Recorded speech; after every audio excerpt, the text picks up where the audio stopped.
নীলুকে ঘাড় ধাক্কা দিয়ে বার করে দেওয়ার সিদ্ধান্ত নিল এবার রায়ের দাদাভাই। হ্যাঁ বন্ধুরা, ভিডিওতে লাইক দিয়ে দেখতে থাকুন। রায়ের দাদাভাই নীলুর সাথে অশান্তি করে বলতে থাকে যে মা তুমি যা ইচ্ছে তা বলে নাও, কিন্তু তার শর্ত তুমি যদি চাও যে তোমার ছেলের বউ সন্তান নিয়ে বাড়িতে থাকুক, তাহলে তো এই মেয়েটাকে আমি এক্ষুনি ঘাড় ধাক্কা দিয়ে বার করে দেবো, কারণ ওর অন্যায় অবিচার অনেক নোংরামো আমি সহ্য করে ফেলেছি। এবার আমার দেয়ালে পিঠ থেকে গিয়েছে।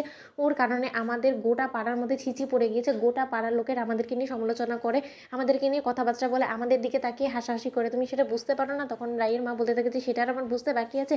ওর মতন একটা অপয়া মেয়েকে যে কেন আমি পেটে ধরেছিলাম সেটাই তো ভেবে আমার লজ্জা করছে। তখন নীলু বলতে থাকে যে হ্যাঁ, তোমার তো লজ্জা করবেই, কারণ তোমার তো গর্বের বিষয় শুধুমাত্র একমাত্র তোমার বড় মেয়ে।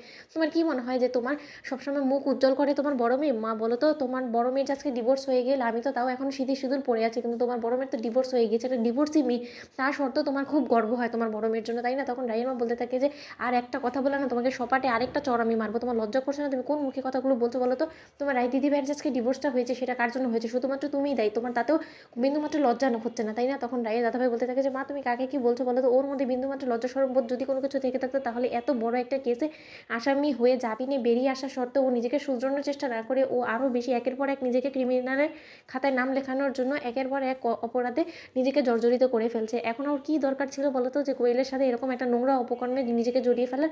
কিন্তু তারপরও রায়ের উপরে প্রতিশোধ নেওয়ার জন্য ও নিজেকে জড়িয়েছে। তাহলে নিশ্চয়ই তুমি বুঝতে পারছো যে কোনো একদিন এমন হবে যে ও রায়কে মারার জন্য গুন্ডাদেরকে সুপারি দিবে। তখন নিশ্চয়ই তোমার এই জিনিসটা শোনারও আর অবাক লাগবে না? তখন এই কথা বলা মাত্র রায়ের মা বলতে থাকে যে ওরে তোরা থাম, আমার আর এসব যন্ত্রণা সহ্য হচ্ছে না। ঠাকুরজামাকে কেন উপরে তুলে নেয় না? আমার আর এইসব যন্ত্রণা দেখে আর সহ্য হচ্ছে না। আমার মনে হচ্ছে যে আমি মরে গেলেই হয়তো বা বেশি শান্তিতে থাকতাম। তখন এই কথা বলা মাত্র রাই বলতে থাকে যে না মা, তুমি মরে গেলে কী করে শান্তিতে থাকবে বলো তো? আমি যদি মরে যাই বা আমি যদি এই বাড়ি ছেড়ে চলে যাই তাহলে একমাত্র নীলু থেমে যাবে। তখন নীলু বলতে থাকে না রে দিদিভাই, তুই এই দুনিয়ার যে প্রান্তেই থাকিস না কেন আমি তোর পেছন পেছন সব জায়গা অবধি চলে যাবো, কারণ তুই আমার জীবনে যখন কোনো মতেই আমাকে সুখী হতে দিসনি, তাহলে আমিও তোকে সুখী হতে দিব না। অন্যদিকে রায়ের দাদাভাই বলতে থাকে যে না রাই, তুই শুধু শুধু বাড়ি ছেড়ে কেন চলে যাবি? যদি কারো যাওয়ারই হয় তাহলে এই সর্বনাশী মেয়েটা যাবে, কারণ ও আমাদের জীবনটাকে ঝালাপালা করে ফেলছে।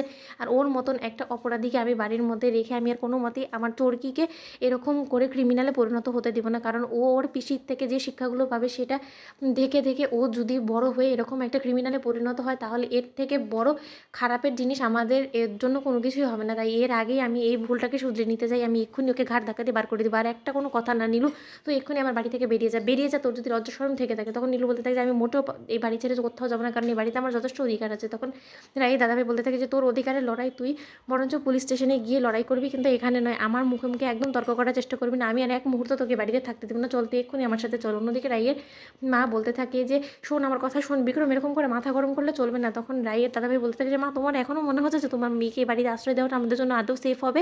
তো বন্ধুরা ভিডিওটি ভালো লিখতে লাইক শেয়ার করো, সাবস্ক্রাইব করতে ভুলো না।